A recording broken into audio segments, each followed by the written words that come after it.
Perkenalkan, nama saya Jason Keawan dengan NIM 210711010780.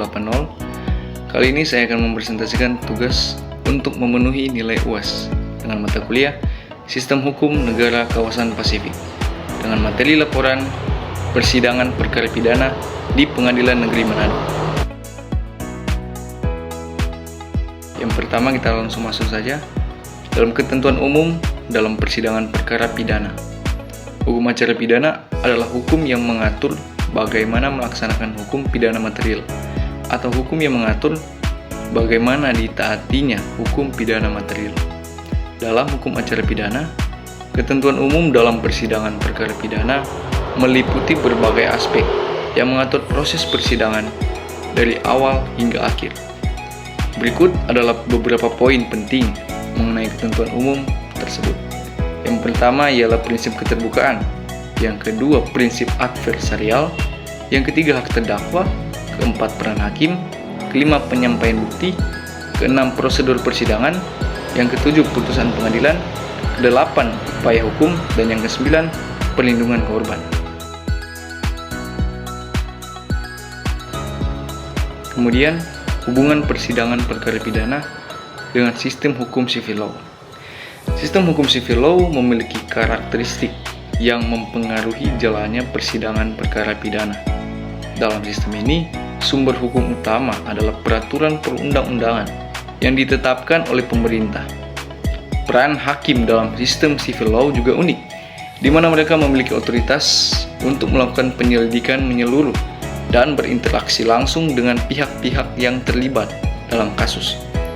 Berikut beberapa hal yang berkaitan dengan hubungan persidangan perkara pidana dengan sistem civil law. Yang pertama, sumber hukum, peraturan perundang-undangan yang ditetapkan oleh pemerintah. Yang kedua ialah peran hakim, memiliki otoritas untuk melakukan penyelidikan menyeluruh dan berinteraksi langsung dengan pihak-pihak. Yang ketiga ialah pemisahan hukum sistem civil law, mengenal pemisahan hukum publik dan hukum privat.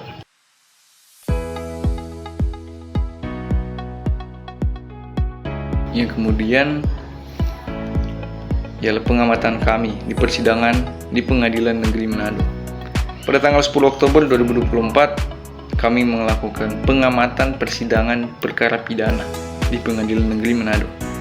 Sidang dengan nomor perkara 42-Pitsus-TPK-2024-PNMND ini merupakan kasus tindak pidana korupsi. Majelis Hakim Ketua Yanci Patiran SHMH dan dua hakim anggota terdakwa dalam kasus ini adalah Noh Yohana Nonce Manua dengan penuntut umum Fiona Christina Lako SH.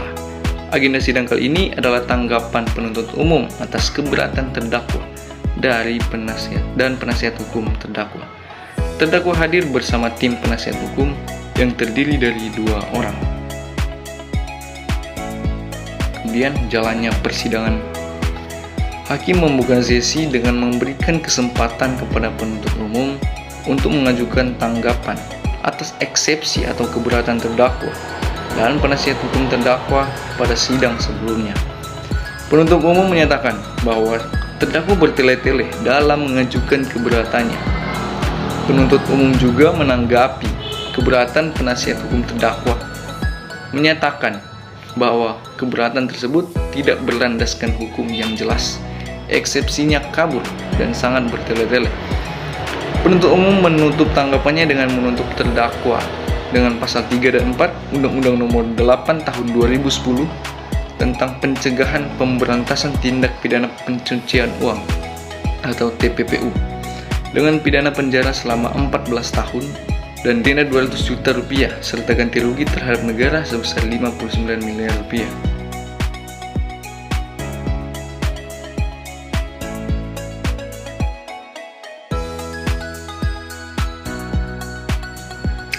Kesimpulannya, dalam hukum acara pidana, ketentuan umum dalam persidangan perkara pidana meliputi berbagai aspek yang mengatur proses persidangan dari awal hingga akhir.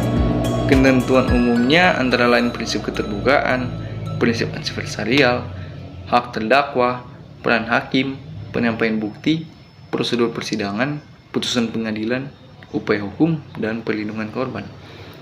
Terdapat beberapa hal yang berkaitan dengan hubungan persidangan perkara pidana dengan sistem hukum civil law, antara lain sumber hukum, peran hakim, dan pemisahan hukum.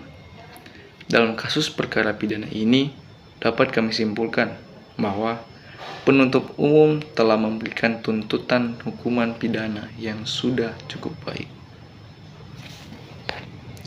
Demikian presentasi ini saya buat.